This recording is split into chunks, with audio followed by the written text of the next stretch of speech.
আসলে ম্যাচটা সুন্দর মতন শেষ করতে পারলে ভালো লাগতো। তারপর আর অনেকটা আসলে ইন্ডিয়ার ওই ম্যাচটার মতন হয়ে গেল আরকি যে আমরা যে টি-20 ওয়ার্ল্ড কাপে হেরেছিলাম ৩ বলে ১ রান নিতে পারিনি। ওই জিনিসটার মতন হয়ে গিয়েছে।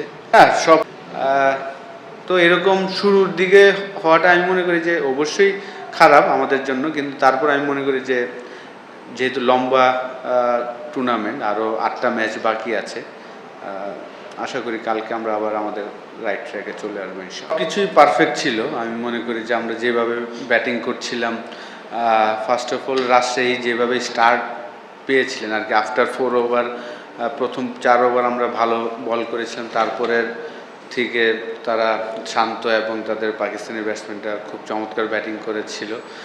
সেই জায়গা থেকে আমরা চমৎকারভাবে কামব্যাক করেছিলাম 159 রানে রাখার পরে। আমাদের ডেভিড মালান এবং তৌহিদ হৃদয় যেভাবে ব্যাটিং করছিল, পুরা ইনিংসটাই কন্ট্রোল মনে হচ্ছিল।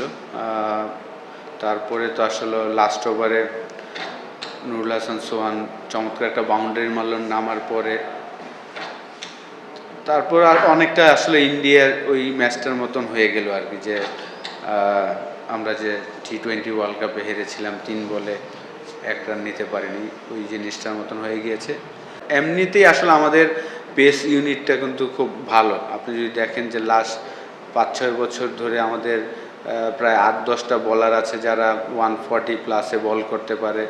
তো পেস ইউনিটটা কিন্তু আমাদের হেলদি কম্পিটিশন হচ্ছে সবগুলা ফরম্যাটই যদি আমরা দেখি, টেস্ট ক্রিকেট বলেন, ওয়ানডে, টি-20-তে, তো অবশ্যই সিলেক্টররা এটা ভালো বলতে পারে। মাঝখানে আসলে প্রথম ম্যাচ খেলার পরে আবার 2 দিন খেলা হয়নি, আবার আজকে এসেছি। তো আশা করি যে খুব তাড়াতাড়ি রিকভার করে ফেলবো ইনশাআল্লাহ।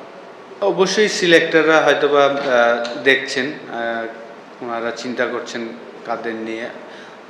অবশ্যই রিপন যেভাবে লাস্ট কয়েকটা ম্যাচে ভালো করছেন, এই টিমের হয়েও ভালো করেছেন, আজকেও ভালো বল করেছেন। বিশেষ করে লাস্ট 2 ওভার 20 নাম্বার এবং সুপার ওভারে আমি বলবো যে চমৎকার বল করেছেন।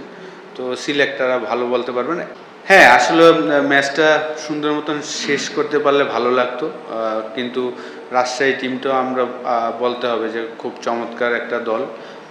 বিশেষ করে রিপন মণ্ডলের প্রশংসা করতেই হবে, যেভাবে সে রিসেন্টলি পারফর্ম করছেন। রিসেন্টলি বাংলাদেশ এ টিমের হয়েও আমরা দেখেছিলাম যে সুপার ওভারে সে চমৎকার বল করেছিল। ওই রিদমটাই সে ধরে রেখেছেন এই ম্যাচেও। আমি বলবো যে 20 নম্বর ওভার এবং সুপার ওভারে চমৎকার বল করেছেন। আমাদের যে ব্যাটিং লাইন আপ, যে টিম, অবশ্যই আমরা এর থেকে বেটার পারফরমেন্স আশা করি। সব ধরনের খেলার খবর পেতে সাবস্ক্রাইব করুন। সঙ্গে থাকুন খেলার পাতার।